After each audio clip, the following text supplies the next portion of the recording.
నరేష్, సితారక్క, అదేంటి అమ్మాయిని అలా కొట్టేశావు అని అడుగుతాడు. సితార శృతి వైపు చూస్తూ, శృతి నువ్వు లోపలికి వెళ్ళు అని చెప్తుంది. శృతి ఏం మాట్లాడకుండా లోపలికి వెళ్ళిపోతుంది.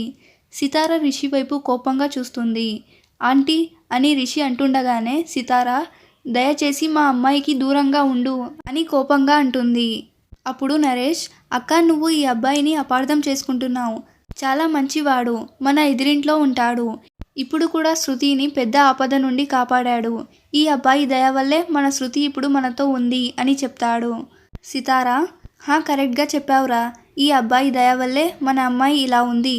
ఈ మహానుభావుని దయ వల్లే ఈరోజు తను ఈ పరిస్థితిలో ఉంది. ఇంకా ఏం మిగిలిందని దాని జీవితంలోకి మళ్ళీ రావాలని అనుకుంటున్నావు అంటూ కోపంగా రిషి వైపు చూస్తూ అంటుంది. రిషి, ఆంటీ ఒక్కసారి నేను చెప్పేది వినండి అని అంటుంటే సితార, చాలు ఇంకేం చెప్పొద్దు. ఇంతకు ముందు చాలాసార్లు చెప్పాను, ఇప్పుడు కూడా చెప్తున్నాను విను. విడాకులు కూడా ఇచ్చిందిగా, ఇంకేం పని తనతో? మమ్మల్ని వదిలేయి, దయచేసి ఇంకెప్పుడు శృతిని కలవడానికి ప్రయత్నించొద్దు అని చెప్తుంది. అంతే. అందరూ షాక్ అయి, ఏంటి శృతిని పెళ్లి చేసుకుంది రిషినేనా అంటూ ఆశ్చర్యపోతారు. నరేష్ ఇంట్లో, నేను ముందు నుంచి చెప్తూనే ఉన్నా అబ్బాయి దూరంగా ఉంటే మంచిదని, విన్నారా నా మాట అసలు అని అంటుంది రాజీ. నరేష్ సితార వైపు చూస్తూ, ముందు నుంచి అంటే నాకేమన్నా తెలుసా రిషి శృతి భర్త అని? శృతి కూడా ఎప్పుడు చెప్పలేదాయే అని అంటాడు. అప్పుడు సితార, శృతి చెప్పలేదంటే తను గతాన్ని గుర్తు చేసుకోదలుచుకోలేదని అర్థం. ఇక ఈ విషయాన్ని ఇంతటితో వదిలేయండి. ఇక పైన ఆ అబ్బాయితో మాటలు లేకపోవడమే మంచిది అంటూ అందరి వైపు చూస్తుంది. సితార శృతి రూమ్లోకి వెళ్ళి శృతితో, శృతి క్షమించమ్మా, కోపంలో కొట్టేశా. ఏం చేయను చెప్పు? ఆ రిషిని చూసినప్పుడల్లా అతను చేసిన అవమానాలే గుర్తొస్తాయి అని చెప్తుంది. అప్పుడు శృతి, పిన్ని నువ్వు నన్ను క్షమించమని అడగడం ఏమిటి? అయినా నన్ను కొట్టే హక్కు నీకు కాకపోతే ఇంకెవరికి ఉంది? పిన్ని నువ్వే నన్ను క్షమించాలి.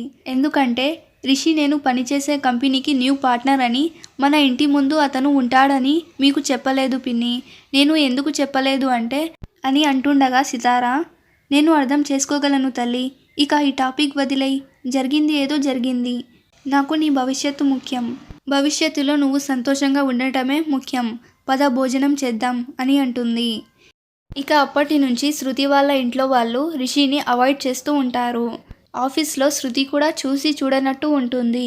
ఇంకోవైపు దివ్య రిషిని వదలకుండా తన లవ్ గురించి డిస్టర్బ్ చేస్తూ ఉంటుంది. ఒకరోజు అనుకోకుండా రోడ్ మీద రిషికి లక్కీ ఎదురవుతుంది. లక్కీ లక్కీ ఆగు, ఏంటి నా మీద కోపమా అని అడుగుతాడు. లక్కీ, కోపంగా ఉండదా మరి? నువ్వు నాకు నిజం ఎందుకు చెప్పలేదు? నువ్వే మా అక్క భర్త అని అడుగుతుంది. చెప్తే నువ్వు ఎక్కడా మాట్లాడావో అని నీతో చెప్పలేదు అని రిషి చెప్తాడు. అప్పుడు లక్కీ, అయితే ఇప్పుడు కూడా మాట్లాడను పో అంటూ వెళ్ళిపోతుంది. రిషి అలానే చూస్తూ ఉంటాడు. ఇంతలో లక్కీ వెనక్కి వచ్చి, కానీ నువ్వంటే నాకు ఇష్టం రిషి, నువ్వంటే నాకేం కోపం లేదు అంటూ వెళ్ళిపోతుంది. రిషి తనలో తానే నవ్వుకుంటాడు. శృతి ఆఫీస్ పనిలో నిమగ్నమై ఉంటుంది. ఇంతలో ఫోన్ వస్తుంది. ఇప్పుడే బయలుదేరుతా అంటూ శృతి హ్యాండ్ బ్యాగ్ తీసుకొని బయటకు వెళ్తూ ఆఫీస్ అంతా చూస్తుంది. ఎందుకో తన మనసు బాధగా అనిపిస్తుంది. మేబీ రిషి కనిపించలేనందుకు ఏమో. రిషి మీటింగ్ పూర్తి చేసుకొని కిందికి వెళ్ళడానికి లిఫ్ట్ ఎక్కుతాడు. ఇంతలో అదే లిఫ్ట్లోకి దివ్య కూడా వస్తుంది. రిషి, నీకెందుకు అర్థం కావడం లేదు? నేను నిన్ను ఎంతగా ప్రేమిస్తున్నానో. ఈరోజు నాకు ఆఫీస్లో లాస్ట్ డే. ఒక్కసారి నా గురించి ఆలోచించు ప్లీజ్ అని అంటుంది. రిషి, ఆలోచించడానికి ఏమీ లేదు దివ్య, స్టాప్ యువర్ నాన్సెన్స్ అంటూ తన నుంచి దూరంగా ఒక స్టెప్ ముందుకు వస్తాడు. ఇలా అయితే రిషి తన మాట వినడని వెంటనే రిషిని వెనక నుంచి హక్ చేసుకుంటుంది దివ్య. అలా హక్ చేసుకోగానే లిఫ్ట్ డోర్స్ ఓపెన్ అవుతాయి. అంతే, రిషి షాక్ అవుతాడు. ఎదురుగా శృతి ఫోన్ చూస్తూ వస్తూ ఉంటుంది. దివ్య తనని హక్ చేసుకోవడం చూసి ఎక్కడా అపార్థం చేసుకుంటుందేమో అని తడబడిపోయి రిషి వెంటనే దివ్య వైపు తిరుగుతాడు. శృతికి తన ఫేస్ కనిపించకుండా. శృతికి ఇదేమీ తెలియక లిఫ్ట్లోకి వచ్చి ఫస్ట్ ఫ్లోర్ మీద క్లిక్ చేస్తుంది. రిషి దివ్య వైపు తిరగడంతో ఇదే ఛాన్స్ అనుకొని రిషిని కిస్ చేయడానికి ప్రయత్నిస్తూ ఉంటుంది. రిషి ఏమో ఏం మాట్లాడలేక చేతులతోనే తనను దూరంగా నెట్టుతూ ఉంటాడు. ఈ మూమెంట్స్ చూసి శృతి ఇంకోలా అర్థం చేసుకొని, చీచి ఏం మనుషులో ఏమో, ఎక్కడ పడితే అక్కడ ఎవరన్నా చూస్తే ఏమనుకుంటారు అని సెన్స్ కూడా లేదు అని అనుకుంటూ ఫస్ట్ ఫ్లోర్ రాకుండానే సెకండ్ ఫ్లోర్లోనే బయటకు వెళ్తుంది. శృతి వెళ్ళిపోయింది అనుకొని రిషి ఇక్కడ దివ్యను ఫోర్స్తో వదిలించుకొని డోర్ వైపు తిరుగుతాడు. అదే టైంకి శృతి కూడా ఏదో మర్చిపోయినట్టు వెనక్కి తిరుగుతుంది. అంతే, ఇద్దరూ ఒకరినే ఒకరు చూసుకొని షాక్ అవుతారు. శృతి రిషి వైపు అసహ్యంగా చూసి అక్కడ నుంచి వెళ్ళిపోతుంది. రిషి, శృతి ఒక్క నిమిషం ఆగు అంటూ శృతిని ఆపడానికి శృతి వైపు వెళ్తూ ఉంటే దివ్య రిషి చేయి పట్టుకొని ఆపుతుంది. What's wrong with you Rishi? ఇక్కడ నేను నీ వెంట పడుతుంటే నువ్వు ఆ అమ్మాయి కోసం వెళ్తున్నావేంటి అని. ఓహో, నౌ ఐ గాట్ ఇట్. తనంటే మోజా, అందుకే నన్ను పట్టించుకోలేదా? నాకు సమాధానం చెప్పు రిషి అంటూ గట్టిగా అరుస్తుంది. ఆ అరుపుకి రిషికి తిక్కరేగి, ఏంటి నీకు సమాధానం చెప్పేది? Who the hell are you? నన్ను క్వశ్చన్ చేయడానికి నువ్వు ఎవరు? And be your limits. నీ లిమిట్స్ని క్రాస్ చేశావంటే నాకన్నా చెడ్డవాడు ఎవడు ఉండడు. మైండ్ ఇట్ అని కోపంగా అంటాడు. అప్పుడు దివ్య, నేను నిన్ను ప్రేమిస్తున్నాను రిషి, అయినా శృతి కన్నా నేను ఎందులో తక్కువ? నన్ను కాదంటున్నావు అని అంటుంది. Rishi, just stop it. నేను నీకు ముందే చెప్పాను నేను నిన్ను ప్రేమించలేను అని. అసలు నాకు నువ్వంటేనే ఇష్టం లేదు అని విసుగ్గా చెప్తాడు. దివ్య, ఎందుకు రిషి అని నీళ్లు నిండిన కళ్ళతో అడుగుతుంది. అప్పుడు రిషి, ఎందుకంటే నాకు ఆల్రెడీ మ్యారేజ్ అయింది, శృతినే నా భార్య అంటూ తన వ్యాలెట్లో ఉన్న తన పెళ్లి ఫోటో చూయిస్తాడు. నాకు శృతి అంటే ప్రాణం అంటూ దివ్యను ఫోర్స్తో పక్కకు నెట్టి శృతి వెళ్ళిన వైపు పరిగెడతాడు. దివ్యకు ఏం చేయాలో అర్థం కాక ఏడుస్తూ ఇంటికి వెళ్ళిపోతుంది. ఇక్కడ శృతి కోపంలో పక్కనే ఉన్న రెస్టారెంట్ లోపలికి వెళ్తుంది. రిషి కూడా శృతిని ఫాలో అవుతూ లోపలికి వెళ్తాడు. శృతి లోపల ఉన్న ఫ్యామిలీ రూమ్లోకి వెళ్తుంది. రిషి కూడా లోపలికి వెళ్తూ ఉంటే బయట ఉన్న సెక్యూరిటీ గార్డ్ రిషిని అడ్డుకుంటాడు.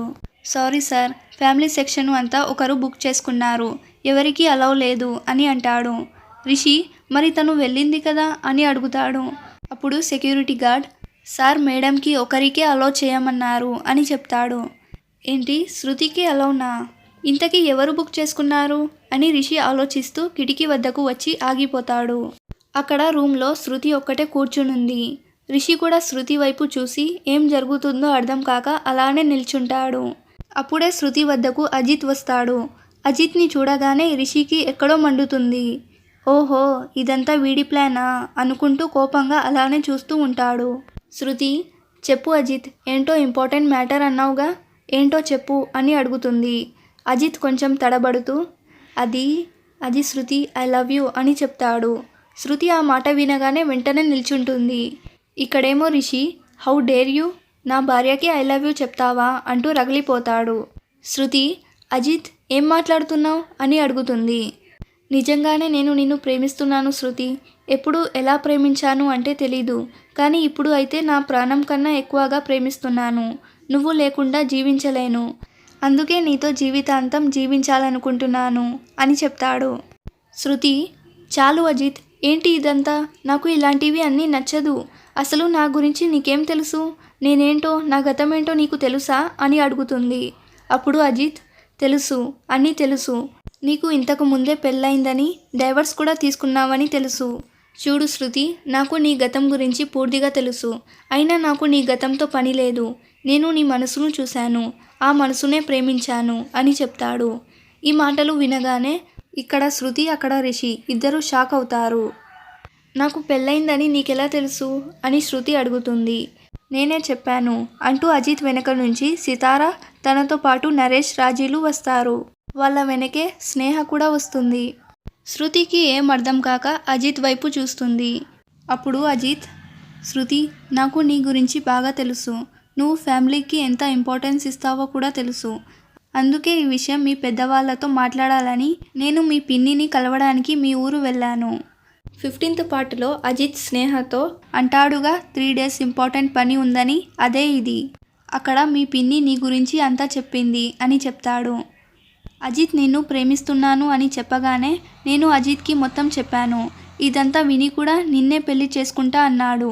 నేను ఇక్కడికి రావడానికి కారణం కూడా అజితే శృతి అని సితారా చెప్తుంది. రాజీ, మాకందరికీ ఇష్టమే. అజిత్ బాబు లాంటి అబ్బాయి దొరకడం అంటే అదృష్టం ఉండాలి, ఒప్పుకోవే అని చెప్తుంది. అప్పుడు నరేష్, రాజీ, ఇది తన లైఫ్కి సంబంధించినది. ఏ నిర్ణయం తీసుకోవాలన్నా తన ఇష్టంతో ఒప్పుకోవాలి, మన బలవంతంతో కాదు.